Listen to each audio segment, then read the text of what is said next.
take that once again. My name is Patrick Jonera. I'm the managing partner of AP and David, a business and project law firm based in Zimbabwe, and I'm glad to be here. Thank you. Good morning. I'm Silvester, the CEO of Worthiness. Good morning to you, fellow. My name is Prosper Mutswili. I'm the marketing manager of Power. Thank you so much to the panel. We're going to have Firstly, I'd like to acknowledge the presence of Dr. Mike Juru, Institute of Directors Chairman, and Integrated Property CEO, who will be running late. Mr. Patrick Jonera, the managing partner of AP and David law firm. Mr. Prosper Mutswili, marketing executive PowerTel, all media houses here present, our Victoria Falls Infrastructure Summit and Expo partners. Ladies and gentlemen, good morning. Ladies and gentlemen, we thank you for assembling at this press conference where we are going to give you snippets of Infrastructure Summit and Expo between South Africa, Zambia and Zimbabwe being held in Victoria Falls at the Kingdom Hotel, as you have seen on the video. To give you a background about Worthiness, it is a financial advisor company in the following sectors: financial, infrastructure, agriculture, ICT, amongst others. For that reason, we host this event to try to unveil various infrastructure opportunities in the three countries, covering the following areas: energy and power, water and sanitation, roads and rail, tourism, housing, and ICT. Therefore, the event will be running under the theme Infrastructure Key to Economic Growth and Shared Prosperity. Everyone needs prosperity, everyone needs to prosper, and you have to sweat the assets, which is infrastructure, for an economy to prosper. South Africa, Zambia, and Zimbabwe are currently experiencing worst ever power shortages, which are driving the cost of production through the roof and slagging economic growth and poverty alleviation in the end. I'm sure everyone here this morning had his electricity cut. That's load shedding. That's the result of little power infrastructure in our country. And this summit needs to address those issues by bringing in investors, local, regional, and international, to try to get the opportunities in those areas and invest so that we don't face such challenges as load shedding. Last week, Eskom, the power company supply of South Africa, announced a stage 2 load shedding stage. ZESCO of Zambia also issued a statement sometime last month that the situation will go to stage 8, and the ZESA of Zimbabwe claimed that the stage is now at 1 due to improved imports. Surely, ladies and gentlemen, this calamitous situation will be a major barrier to accelerating economic growth and development in the southern countries and continental economic linkages at large. Hence, improved investment in good and sound infrastructure is beckoning. The late former president of South Africa, Nelson Mandela, once proclaimed that it always seems impossible until it's done. And he also said, action without vision is only passing time. Vision without action is merely dreaming. But vision with action can change the world. That's why we are putting efforts to have action done, so that our lives, our economies changes for the better of the current generation and the future generation. So my fellow Africans, time to act and bring economic infrastructure change is now. Merits of infrastructure development are South Africa, Zambia, and Zimbabwe are making strides in promoting the resort town of Victoria Falls. Consequently, tourism infrastructure in this town needs to be upgraded to draw more investors and is the source of income to all the countries directly and indirectly. Lately, we have heard that some of the big investors in property, such as President Donald Trump and the ICT investor, Jack Ma, wants to invest in the resort town. This will be a big shot in the arm of the resort town. Ladies and gentlemen, these countries are the main link of trade in Africa via the North-South corridor link. With this in mind, they have to team up to maximize Africa trade and boost intercontinental trade via next to none rail and road network infrastructure. This will stimulate and catalyze inter-regional trade and trade in general. Establishing one border post and the reduction of road taxes will go a long way in increasing trade in Africa. The Inter-Africa Continental Free Trade Agreement is coming into play sometime this year. Zimbabwe, Zambia, and South Africa should seize this opportunity to be the preferred countries of transportation and logistics due to good infrastructure. In Zimbabwe, according to Ministry of Finance, the impact of electricity availability is 4% growth in mining.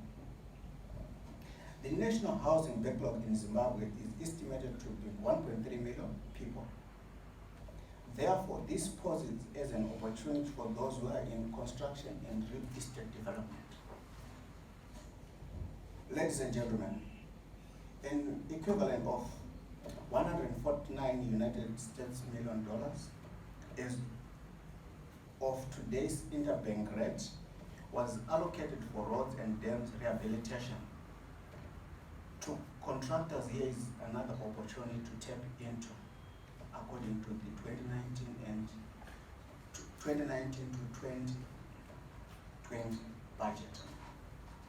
Smart technology infrastructure is also now a big key engine of economic development, according to World Bank.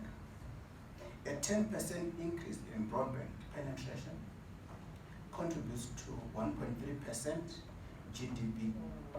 GDP growth. Hence, ICT infrastructure is resulting in the increase in internet and mobile phone usage growth. Thus, fourth industrial revolution is now at play in delivering economic growth and cutting brick and mortar production costs.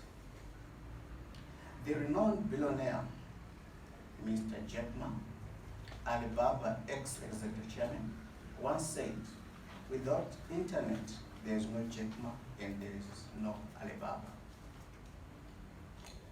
As a testimony that ICT is now new game in the town, it has replaced property mongols like Warren Buffett with Amazon and ECT firm owner Jeff Bezos as the richest person in the world, currently sitting at estimated 126.8 billion United States dollars.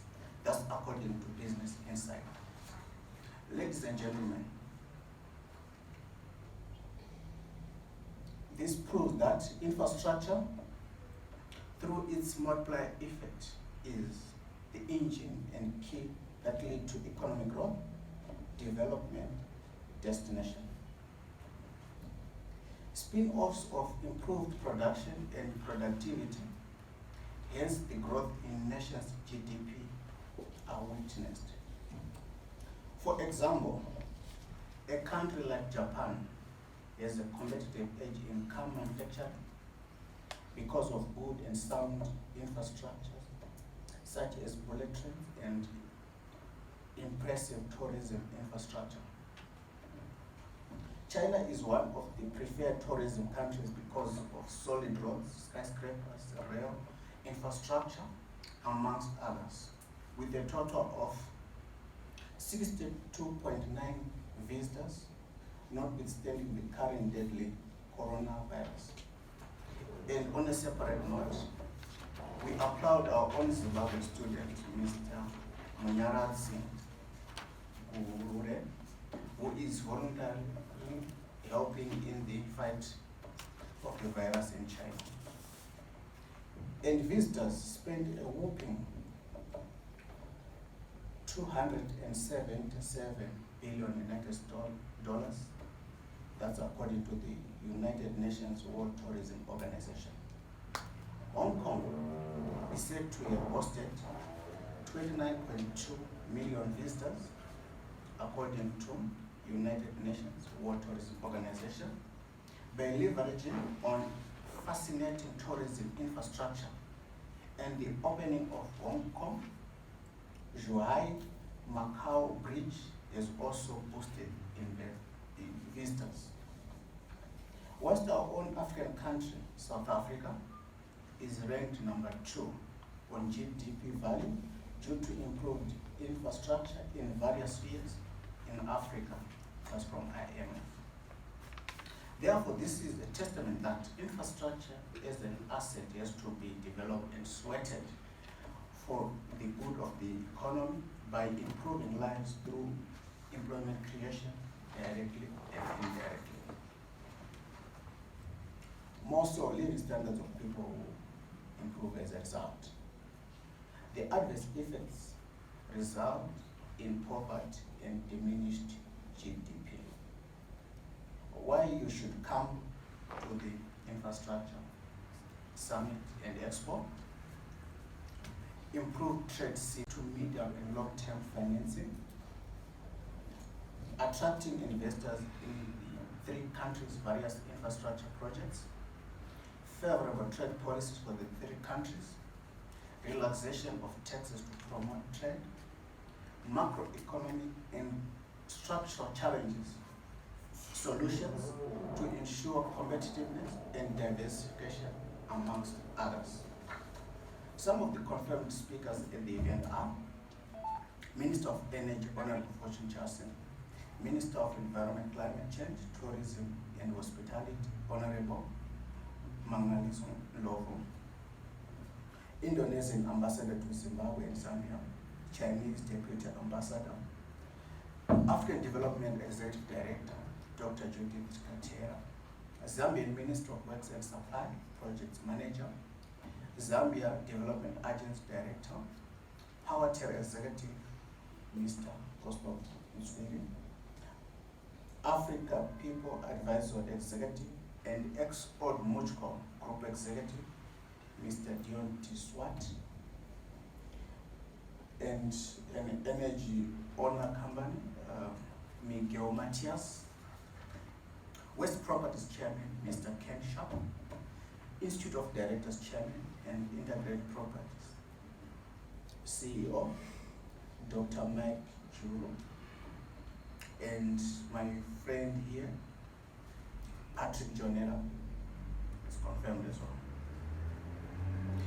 Other expected speakers are diplomats from South Africa, Zambia, Russia, and UK.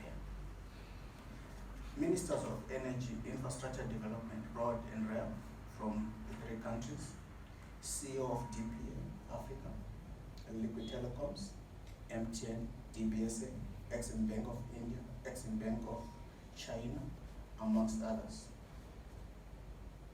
Well, I didn't want to talk about this one, but anyway, for the sake of letting everyone know, it's something we are working on. We are also expecting a keynote person at the event by the name of September 5. Areas to be covered at the event are energy and power, water, sanitation, infrastructure, construction, challenges and opportunities, tourism, roads and rail infrastructure, construction, challenges and opportunities, housing, information and communication technology, infrastructure, and systems development. Synergies to boost infrastructure development in the 3 countries. Infrastructure financing and insurance scheme from local, regional, and international banks. Regulatory, legal policies, and how to boost ease of doing business to attract infrastructure investors. Delegates invited in attending the summit and expo are government officials from 3 countries, diplomats, investors, CEOs, directors, managers, amongst others. Coming from the following sectors: banking, insurance, energy, parastatals, pension funds, equity fund firms, contractors, logistics and freight companies, cement and brick manufacturing companies, amongst others. Ladies and gentlemen, this summit and expo seeks to foster infrastructure development on the 3 countries, to energize cooperation and trade, to encourage favorable policy promulgation and consistency. In conclusion, to investors, CEOs, amongst others, what a miss it will be if you do not attend such an informative summit. We look forward to seeing you there. Thank you. Sorry, we didn't mention them, but ESCOM, we invited them. We invited also ZEXCOM. We invited also our own our own private players in the energy sector like DP Africa to come and share the notes. Then also we've got a UK company called Omtias, confirmed that's Mr. Matthias from UK, who is into renewable energy as well. So lots of players in the energy sectors are coming, and quietly noted so as well. Energy is the it's the main driver of the economy, because once you have sufficient energy, it drives down the production cost, and once the production cost, it means at the end of the day, goods and services will be cheaper and it will be affordable, and everyone will be able to put bread on their tables. Thank you for that. Thank you. There you have. Questions in addressing that, who is Global Renaissance? Global Renaissance, like I said before, it's a financial advisory firm, and as an advisory firm, we advise in infrastructure projects. That's why we are hosting this event, so that we promote development in the SADC region and Africa at large. We are not only concentrating on the 3 countries. Very soon, some other events you shall know and shall be informed are coming up, lined up for the year. Then on the second question, investors. Yes, we have had some confirmation from investors, like I mentioned. We have one confirming from UK and others confirming from Dubai, and others from Australia and Canada. More are making inquiries. So investors will be there, and those who want to meet them should come to the event. Online media, yeah, is welcome, and we have been promoting online, and anyone who wants to, partner us in doing online business is welcome. You can contact us and we'll share the notes. Then on the question of why the 3 countries, like I mentioned before, Zambia, Zimbabwe, and South Africa. Firstly, they share the one major transport connection, which is the North-South corridor connection, and that link is the main driver of business across Africa. And these countries have to up their game in terms of developing, sound and good infrastructure. I know it's a dream, to say we should go bullet trains, but it's always good to dream. And once you dream, at the end of the day, we'll work on the real tangible things to make that dream come true. So these countries also, like I indicated, they are the major drivers of tourism in Victoria Falls. That's one other thing. And also South Africa is the powerhouse. Like I've witnessed that from IMF report that it is the second biggest economy in Africa in terms of GDP. So we can leverage on our neighbors to drive better lives throughout SADC and Africa at large through the North-South corridor. Thank you.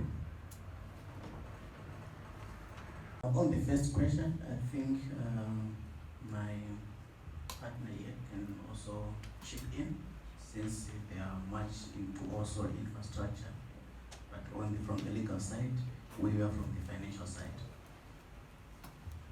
Okay, thank you for the question. What you raise is risk, and any investor in any country would raise issues.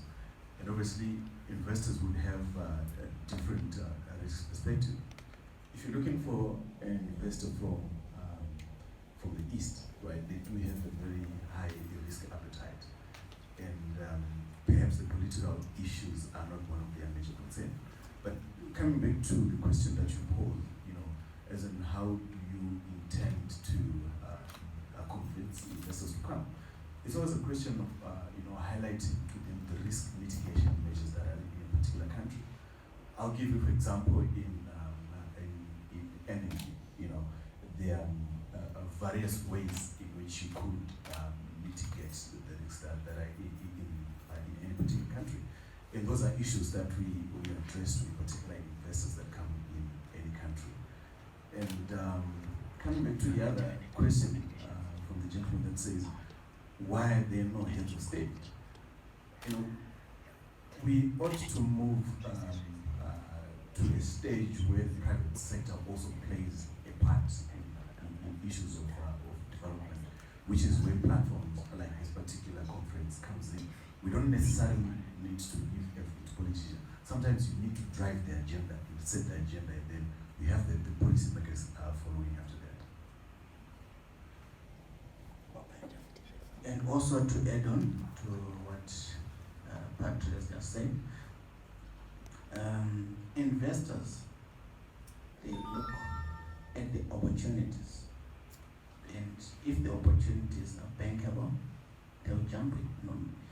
Yes, risk issues are there, but that's the not main driver of investing. Because if you look at it, I'll give you a good example. In DRC, there was civil war, and lots of investors put their money in DRC than in Zim then. So we should ask ourselves, why? We were, we were not at war, but DRC was at war, and they attracted more FDI than Zim. The question, why? So to address that, it's because they don't normally focus a lot. Is it, the instability or something of that nature? Then the next question, what next after this conference? What next is the implementation? What next is building dams, buildings, solar powerhouses, building, wind farms, building all energy, like we said, energy power stations, to drive development for the economy, and also engaging the relevant authorities who will be there to speed up and jump on board. Then on the question of presidents being part of the event, they are, because we have engaged them, and all of them through their representative they are aware, and we are looking forward to. But like I said before, some of this information is still a bit delicate, but we'll finish you when the time is right. Thank you. Okay. May I have Proctor maybe yes or something? Thank you very much, our esteemed media fraternity. I just want to comment, I think, on the issues of risk versus opportunity.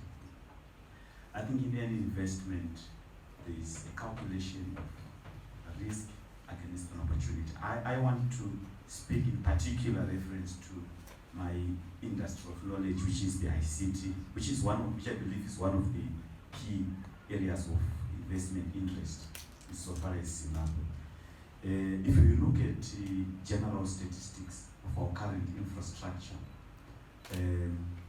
you see that the current infrastructure that we have insofar as ICT ranges from the copper, the fiber, the satellite, and all this so far that we have invested by the current players, that includes your Powertel, your Liquid, your Tier 1, and other players that come into play. You look at it, our infrastructure is divided into three. We've got the backbone, we've got the access, and we've got the internet. The current penetration rate in Africa, with reference to mobile, we've got over 1 billion, I think to be specific, of those customers with mobile phones. We've got over 60% of our customers in Africa who are on smartphones. And researchers from IDC have indicated that in the next 2 years, you'd find that most of the organizations, the current statistic says 46% of organizations are trading online. But in the next 2 years, I think if I look at it from 2019 and in the next 2 years to be 2021, they are estimating that it will be over 90% of almost every organization that is trading with its customers will be on digital platforms. Now you look at where our customers now are found, and you look at the opportunities that is resting in Africa with 60%, which means there is a huge gap that those who want to invest in come and capitalize. You look, I will go back to the infrastructure side. Now, with infrastructure that we currently have laid up, we have players that have invested in fiber, some over the pylons and some underground, handshaking with Seacom into international gateways. We've got Botswana, where we handshake with BothNet, and also terminating at Terraco in South Africa into international gateways. We've got our infrastructure that goes through the Big Bridge site, also terminating South Africa into international gateways. We have the capacity to bring high-speed internet into Africa because the infrastructure is already laid. We've got the backbone. I speak in particular reference to Powertel. The backbone that is currently is SDH, and it is upgradable to what we call dense wavelength diffusional multiplexer. I'll explain why this is in reference to the investors. It's DWDM. We're speaking of technologies that we call artificial intelligence. We speak to technologies that we call IoT or Internet of Things. We speak of technologies that we call, the nanotechnologies. Let's speak of countries like Rwanda, where we have a lot of investors that have calculated the risk against the opportunities. We have medicine now being distributed through the likes of drones, agriculture through drones, and so forth. This is where technology is going, and we are saying Africa has got the platform currently to accept or to welcome quite a good development. Why? Because there is still a platform where those who want to invest in ICT can come and capitalize. Looking into future, smart cities, amongst other potential business that they are going. So in the return on investment that an investor can get against any form of risk that you may think of is huge. If I am to thumbsuck, I would say the return on investment perhaps is 90% against 10% of the risk. So That's how we are viewing this altogether in terms of data compared to regional, in comparison to regional. Perhaps this was done a year ago or 2 years ago, so I may need to be convinced around the aspect of comparison. Perhaps you have mentioned, you've dropped in India. I also need to have time to go and research around Zimbabwe versus India data cost. But what I know is that the reason why it is much good to have investment in ICT, if there are more players and there is competition and there is good investment, things becomes cheaper. So that is why we are preaching the gospel of come and invest in Zimbabwe. Because investment in ICT aid efficiency, which reduces these costs, that comes with inefficiencies. So that will result in cheaper products. Why? Because ICT will be there to aid efficiency to any form of production, be it production, service delivery, and so forth. I will ask you, my brother, back then you used to go into a shop, and the definition of customer service back then, when it used to be availability of products. But now, if I ask you your understanding of customer services, it's a complete package. If you go into TM and you get sugar, but there's bad service, you are not wowed, you see. Why? Because customers have moved from what we call mass market to amoeba. Now they are at a stage where we call them conformance or non-conformance. They demand designer this, they demand tailor-made, they want to enjoy services in the comfort of their zones and so forth. You want to buy even data at your home. Back then you used to come and queue at a shop, you see. So, but with technology coming into play, it removes all inefficiencies and results in efficiencies, which result in much, much cheaper access to service.